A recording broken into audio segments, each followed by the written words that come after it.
होते चले जा रहे हैं। बिल्कुल ठीक है, बहुत छोटे समय में फेड ने इतनी एग्रेसिव रेट हाइक्स ली थी, उसका खामियाजा किसी एसवीबी वगैरह को झेलना पड़ा है। तो आई एम श्योर वो फेड इस बात का ध्यान रखेगा कि, तो इसीलिए शायद वो 50 से वापस 25, पता नहीं तो, लेकिन कूल ऑफ हो रहे हैं, ये बात सही है। पर ये सिस्टमिक रिस्क कैसे, कंटेजन कितना फैलेगा, बहुत सारे सवाल हैं। तो बहुत ज्यादा कैरिड अवे नहीं होना, इसलिए एसजीएक्स निफ्टी ठीक है 70-75 अंक की हल्की कमजोरी के साथ ही शुरुआत करने के इंडिकेशंस दे रहा है। ऐसे में अब वीरू के पास चला जाए और समझा जाए कैसे इस मार्केट्स को अब अप्रोच करेंगे। दो पेनफुल सेशंस पिछले हफ्ते थर्सडे और फ्राइडे को हमने झेल लिए, ये सब कंसर्न्स के बीच। वीरू, आज फिर आधे % के आसपास के दबाव के साथ खुलने के इंडिकेशंस आते हुए, क्या डेटा की रीडिंग, क्या अप्रोच रखूं, क्या पिछले लोज के आसपास उन लेवल्स को डिफेंड कर पाएंगे, क्या गिरावट में खरीदारी करने का मन बन रहा है, या अभी दूरी रहना बेहतर है? देखिए आशीष, गुड मॉर्निंग। अप्रोच तो शुक्रवार की भी सेल की थी, हालांकि बहुत अच्छे ट्रेड्स नहीं मिले क्योंकि इतना सब्सटेंशियल गैप डाउन था। कॉन्फिडेंस था 17,550, 560 और 17,500, वो जोन वॉलेट हो गया। बट ये क्लोजिंग क्या थी पहले समझिए। शुक्रवार की ये क्लोजिंग आशीष, अगर आप इसे चार्ट्स पे देखें, जब आप और मैं बात भी कर रहे थे 3:30 पर, ये एक क्लोज था below 50 week exponential moving average post July 2022। तो ये वीक काफी खराब, क्लोज काफी वीक था, टेक्निकली काफी खराब था।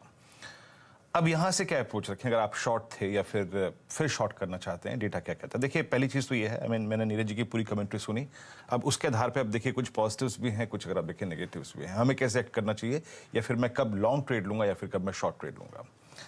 देखिए पहली चीज तो ये है कि इंस्टीट्यूशनल फिगर्स काफी खराब हैं। एफआईज की बहुत कैश में सेलिंग थी, 2061 करोड़ रुपए की। इंडेक्स उन्होंने बहुत, अगर आप देखें, ज्यादा मात्रा में बेचा, 1603 करोड़ रुपए की सेलिंग। 6700 कॉन्ट्रैक्ट लॉन्ग काटे, 11,000 कॉन्ट्रैक्ट शॉर्ट किए, 2400 करोड़ का स्टॉक फ्यूचर सेल किया, लगभग 9,000 कॉन्ट्रैक्ट लॉन्ग काटे और 26,000 कॉन्ट्रैक्ट शॉर्ट किए। कॉल शॉर्ट उनकी तरफ से करीब करीब 2 लाख है, that's huge. Restricted upside put short अगर आप देखें मात्र 1 लाख। और डेटा खराब है, इंस्टीट्यूशनल डेटा खराब है आशीष। जरा प्लीज एक बार आप आशीष एफआईएस के कॉन्ट्रैक्ट्स देखिए एक बार फिर से। एफआईएस के जो नेट शॉर्ट कॉन्ट्रैक्ट्स हैं वो काफी ह्यूज ट्रेजेक्ट्री में है। अगर आप देखें 1,20,000 कॉन्ट्रैक्ट शॉर्ट हैं वो। और जब भी पुल बैक बाजार में आएगा, ये आई थिंक शॉर्ट कवरिंग ही इसको ऊपर ले जाएगी। अदरवाइज अगर आप देखें फ्रेश बाइंग और जो नेट कैश है बाजार में वो है ही नहीं। अब किन सर्कमस्टेंसेज में शॉर्ट कवरिंग आएगी और उसी सर्कमस्टेंसेज में आप लॉन्ग ट्रेड ले सकते हैं। अदरवाइज डेटा काफी खराब है। निफ्टी के कॉल्स और पुट्स के स्टैटिस्टिक्स है, जब आप और मैं क्लोजिंग कर रहे थे और जब ये क्लोज हमारा डे लो के आसपास आया और below 50 week exponential moving average Ashish, call writers हावी थे 17,500 पे, 600 पे, 700 पे। इन 3 स्ट्राइक्स पे सबसे सिवियर कॉल राइटिंग थी। ये देखिए आशीष, 83 लाख आउटस्टैंडिंग वाई, 17,600, 45 लाख आउटस्टैंडिंग वाई। और नीचे पुट राइटर्स के पास आशीष कहीं कन्वर्शन था तो वो है 17,400।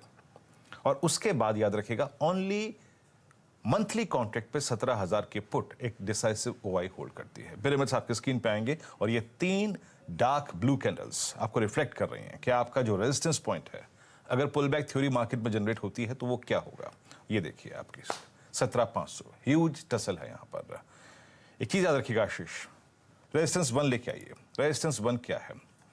17,471 मैंने मेंशन इसलिए किया है क्योंकि ये एक वीकली चार्ट का लेवल है, लेकिन टिल द टाइम 17,505 और 556 ये रेंज बाइसेक्ट नहीं हो रही है, मैं कम से कम पुल बैक में राइड नहीं करूंगा। शॉर्ट लॉन्ग का व्यू नहीं है आशीष, क्योंकि ये कॉल राइटर्स जोन है, ये 200 day exponential moving average zone है, प्लस ये वीकली चार्ट का एक पर्टिकुलर पॉइंट है 471। इसके पहले लॉन्ग नहीं, it's a sell and rise आशीष।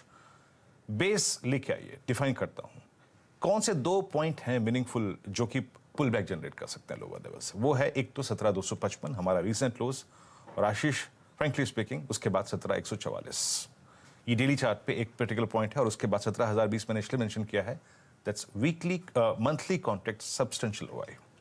तो अप्रोच लॉन्ग की फिलहाल नहीं है। हाँ शॉर्ट है तो याद रखिएगा 255, 144 इस पे नजर रखिए, ये एक पुल बैक जनरेट कर सकता है। निफ्टी बैंक आपकी स्क्रीन पे, निफ्टी बैंक का क्लोज खराब था, और सबसे महत्वपूर्ण बात 41,000 का जोन जो कि 20 डेमा का जोन था, आपने वॉलिड कर दिया। प्लीज स्टेट्स लेके आइए आशीष। 40,500 पे एक टसल था, दोनों कॉल्स और पुट्स के जो राइटर्स हैं वो 26 लाख का आउटस्टैंडिंग वाई होल्ड करते हैं। ये देखिए दो मिडिल वाली बास, इसे कहते हैं टसल जोन, इसे कहते हैं कॉल राइटर्स और पुट राइटर्स का जोन। लेकिन 41,000 पे सीवियर कॉल राइटिंग है। मेरी अप्रोच अभी भी यही है। 41,000 वॉलेट हो चुका है, वहां पे बड़ा कॉल राइटर है, वहां पे फॉलोइंग 20 डिमा है।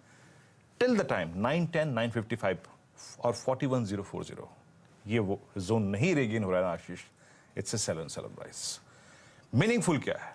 बैंक निफ्टी में 40,000 का लेवल जो मेंशन है 40,020, दैट्स 200 डिमा।